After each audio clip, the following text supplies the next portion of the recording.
ಶುರುವಾತಲ್ಲಿ ರನ್ನ ಚಿನ್ನ ಬಂಗಾರ ಅಂತ ಹೇಳಿರ್ತಕ್ಕಂಥ ವ್ಯಕ್ತಿ ಆಮೇಲೆ ನಿನ್ ತಗಡು ನಿನ್ ಸರಿ ಇಲ್ಲ, ನಿನ್ ಬುದ್ಧಿ ಸರಿ ಇಲ್ಲ, ನಿನ್ನಿಂದ ನನ್ನ ಲೈಫೇ ಹಾಳಾಗೋಗಿದೆ, ಮದ್ದು ಆಚೆ ತೊಲಗು ಅಂತ ಮಾತಾಡ್ತಾರೆ. ಅಂದ್ರೆ ಇದ್ರ ಅರ್ಥ ಏನು ಅಂದ್ರೆ, ಮೊದಲು ನಿಮ್ಮನ್ನ ಹುಚ್ಚರ ತರ ಪ್ರೀತಿ ಮಾಡ್ತಾರೆ. ನೀವಿಲ್ಲ ಅಂದ್ರೆ ಏನೇನು ಇಲ್ಲ ಲೈಫಲ್ಲಿ, ಸತ್ತೋಗ್ತೀನಿ ನಾನು, ನೀವು ಬೇಕು ನನ್ನ ಲೈಫಲ್ಲಿ, ನೀವಿದ್ರೇನೆ ನನ್ನ ಲೈಫಲ್ಲಿ ಬೆಳಕಾಗೋದು ಅಂತ ಹೇಳಿದ ವ್ಯಕ್ತಿಗಳು ಈಗ ಪ್ರೀತಿಲಿ ಬದಲಾವಣೆಗಳು ಮಾಡ್ಕೊಂಡಿದ್ದಾರೆ. ನಿಮ್ಮನ್ನು ದೂರ ಮಾಡ್ಬೇಕು ಅನ್ಕೊಂಡಿದ್ದಾರೆ, ನಿಮ್ಮನ್ನು ಮೋಸ ಮಾಡ್ಬೇಕು ಅನ್ಕೊಂಡಿದ್ದಾರೆ. ಏನ್ ಆಕ್ಚುಲಿ ಇದಕ್ಕೆ ರೀಸನ್? ಯಾಕೆ ಹಿಂಗ ಆಡ್ತಾರೆ ಇವರು? ಮೊದಲು ಹುಚ್ಚರ ತರ ಪ್ರೀತಿ ಮಾಡಿದ್ರಿ, ಕಂಪ್ಲೀಟ್ಲಿ ಬದಲಾವಣೆ ಆಗ್ಬಿಟ್ಟಿದ್ದಾರೆ ಅಲ್ವಾ? ಸೊ ಇದನ್ನ ತಿಳ್ಕೋಬೇಕು ಅಲ್ವಾ? ಇವತ್ತಿನ ವಿಡಿಯೋದಲ್ಲಿ 4ರಿಂದ ನಿಮ್ಗೆ 5 ಟಿಪ್ಸ್ ನ ಶೇರ್ ಮಾಡ್ತೀನಿ, ಯಾಕೆ ಹಿಂಗೆ ಮಾಡ್ತಿದ್ದಾರೆ ಅಂತ. ಅದಕ್ಕಿಂತ ಮುಂಚೆ ಫಸ್ಟ್ ಟೈಮ್ ನಮ್ಮ ಚಾನಲ್ ನೋಡ್ತಾ ಇದ್ರೆ ಸಬ್ಸ್ಕ್ರೈಬ್ ಮಾಡಿ, ಸಪೋರ್ಟ್ ಮಾಡಿ.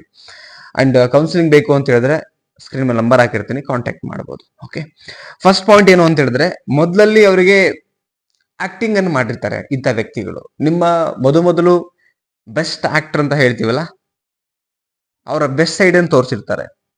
ರಿಯಾಲಿಟಿ ಏನಂತ ತೋರಿಸಿರಲ್ಲ ನಿಮ್ಗೆ. ನಿಮ್ಮನ್ನು ಪಡ್ಕೊಳ್ಳೋಕೋಸ್ಕರ ಒಂದು ವ್ಯಾಮೋಹ ನಿಮ್ಮ ಮೇಲೆ ಬಂದಿರತ್ತೆ, ಅದನ್ನ ಜಸ್ಟ್ ಪಡ್ಕೊಳ್ಳೋಕೋಸ್ಕರ ಬೆಸ್ಟ್ ಆಗಿ ಆಕ್ಟ್ ಮಾಡಿರ್ತಾರೆ. ಅಷ್ಟು ಬಿಟ್ರೆ ನಥಿಂಗ್ ಇಸ್ ದೇರ್, ಏನು ಇರಲ್ಲ. ಅದಕ್ಕೆ ನೋಡಿ, ಮೊದಲಲ್ಲಿ ಆಕ್ಟಿಂಗ್ ಅಂದ್ರೆ ಬೆಸ್ಟ್ ವರ್ಷನ್ ತೋರಿಸಿರ್ತಾರೆ, ಅನಂತರ ರಿಯಲ್ ಕ್ಯಾರೆಕ್ಟರ್ ಏನು ಅಂತ ಗೊತ್ತಾಗ್ತಾ ಹೋಗುತ್ತೆ. ಈಗೇನಿದಾರಲ್ಲ ಅದೇ ರಿಯಲ್ ಕ್ಯಾರೆಕ್ಟರ್, ಅದಕ್ಕೋಸ್ಕರ ಹಿಂಗ ಆಗ್ತಾರೆ. ಇದು first point. And second point ಅಲ್ಲಿ ಏನ್ ನೋಡೋದಾದ್ರೆ, ನಿಮ್ಮನ್ನ ದೂರ ಮಾಡ್ಬೇಕು ಅನ್ನೋ ಕಾರಣಕ್ಕೆ ಬದಲಾಗ್ತಾರೆ. Very important.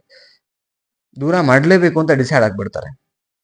ಮೊದಲು ಹತ್ರ ಮಾಡ್ಕೊಳ್ಬೇಕಂತ ಹಿಂಗೆಲ್ಲ ಆಡಿದ್ರು, ಈಗ ದೂರ ಮಾಡ್ಬೇಕಂತ ಹಿಂಗ ಆಡ್ತಾ ಇದ್ದಾರೆ.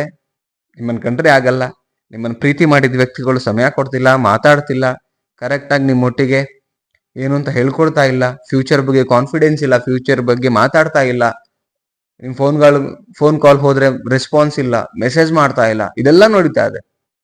ಇದು ಬದಲಾವಣೆ ಆಗಿರೋದು. ಮೊದಲು ಹಾಗಿಲ್ಲ, ಒಂದು ಮೆಸೇಜ್ ಮಾಡಿದ್ರೆ 10 ಮೆಸೇಜ್ ಮಾಡೋದು. ಕರೆಕ್ಟ್. ಸೊ ಬದಲಾವಣೆ ಆಗಿದ್ದಾರೆ, ದೂರ ಮಾಡಲೇಬೇಕು ಅಂತ ಸೆಕೆಂಡ್ ರೀಸನ್. ಥರ್ಡ್ ರೀಸನ್ ಏನು ಅಂದ್ರೆ, ಮೊದಲು ನಿಮ್ಮನ್ನ ಪಡೆಯೋಕೆ ಚಾಲೆಂಜ್ ಇತ್ತು, ವ್ಯಾಮೋಹ ಬಂದಿತ್ತು ಅವರಲ್ಲಿ, ಪಡೆಯೋಕ್ಕೋಸ್ಕರ ಚಾಲೆಂಜ್. ಡೈಲಿ ಹೊಸ ಬಟ್ಟೆ ಹಾಕೊಂಡು, ಹೊಸ ಡ್ರೆಸ್ ಹಾಕೊಂಡು, ನೀವು ಎಲ್ಲಿಗಿರ್ತೀರ ಅಲ್ಲಿಗೆ ಬಂದು ನೋಡ್ಕೊಂಡು, ನಿಂತ್ಕೊಂಡು, ಕಾಲಲ್ಲಿ ಮಾತಾಡ್ಕೊಂಡು, ಅವಾಗೊಂದು ಚಾಲೆಂಜ್ ಇತ್ತು ನಿಮ್ಮನ್ನು ಪಡೆಯೋಕೆ. ಅದಕ್ಕೆ ರಿಸ್ಕ್ ತಗೊಳ್ತಾ ಇದ್ರು, ಎಕ್ಸೈಟ್ಮೆಂಟ್ ಅಲ್ಲಿ ಇದ್ರು ಅವರು ಸಿಗೋಕಿನ ಮುಂಚೆ. ಆಮೇಲೆ ಕೆಲಸ ಮುಗೀತಲ್ಲ, ನೀವು ಸಿಕ್ಕಾಯ್ತಲ್ಲ, ವರ್ಕ್ ಡನ್ ಅನ್ನೋ ಒಂದು ಅವರಿಗೆ ಫೀಲ್ ಬರೋಕ್ ಶುರು ಆಯ್ತು. ವರ್ಕ್ ಆಲ್ಮೋಸ್ಟ್ ಮುಗೀತಲ್ಲ. ಈಗ ಏನಂತ ಹೇಳಿದ್ರೆ, ನೀವೊಂದೇನೋ ಎಕ್ಸೈಟ್ಮೆಂಟ್ ಅಲ್ಲಿ ಅದನ್ನ ಪಡ್ಕೋಬೇಕಂತ ಇರುತ್ತೆ. ಪಡ್ಕೊಂಡ್ಮೇಲೆ ಹೊಯ್ಸೇನಾ ಈ ಫೀಲ್ ಬಂದಿರುತ್ತೆ ಎಷ್ಟೋ ಜನಗಳಿಗೆ, ಬಟ್ ರಿಯಾಲಿಟಿ ಯೋಚನೆ ಮಾಡೋದೇ ಇಲ್ಲ. ಸೊ ಈ ತರ ಬಂದಾಗ ಆ ವ್ಯಕ್ತಿಗಳು 101% ನಿಮ್ಮನ್ನ ಲೈಕ್ ಅಷ್ಟು ಪ್ರೀತಿ ಮಾಡುವಂತದ್ದು ಏನ್ ಮೆಂಟಾಲಿಟಿ ಇರುತ್ತೆ ಬದಲಾವಣೆ ಮಾಡ್ಕೊಳ್ತಾರೆ. ಇದು ಒಂದು ರೀಸನ್. ನೆಕ್ಸ್ಟ್ ಬಂದು ಏನು ಅಂತ ಹೇಳಿದ್ರೆ, ನೀವು ಈಸಿ ಆಗಿಬಿಟ್ಟಿದ್ದೀರಿ ಅದಕ್ಕೆ. ಅಂದ್ರೆ ನೀವೇ ಸಾರಿ ಕೇಳೋದು, ನೀವೇ ಹೋಗಿ ಆಕ್ಚುಲಿ ನಿಮ್ ತಪ್ಪಿಲ್ಲ ಅಂದ್ರೂ ನೀವೇ ಸಾರಿ ಕೇಳೋದು. ಜಗಳ ಅವರೇ ಮಾಡಿದ್ರು ನೀವೇ ಹೋಗಿ ಕಾಂಪ್ರಮೈಸ್ ಮಾಡ್ಕೊಳ್ಳೋದು. ನಿಮಗೆ ಆಪ್ಷನ್ಸ್ ಇಲ್ಲ, ಅವ್ರಿಗೆ ಆಪ್ಷನ್ಸ್ ಇದ್ದಾರೆ. ಸೊ ಅಂಡ್ ಏನು ಅಂತ ಹೇಳಿದ್ರೆ, ಜಾಸ್ತಿ ನೀವೇ ಕಾಲು ಮೆಸೇಜ್ ಮಾಡೋದು, ಜಾಸ್ತಿ ನೀವಾಗೆ ಮಾತಾಡೋದು, ತುಂಬಾ ಹಚ್ಕೊಂಡ್ಬಿಡೋದು.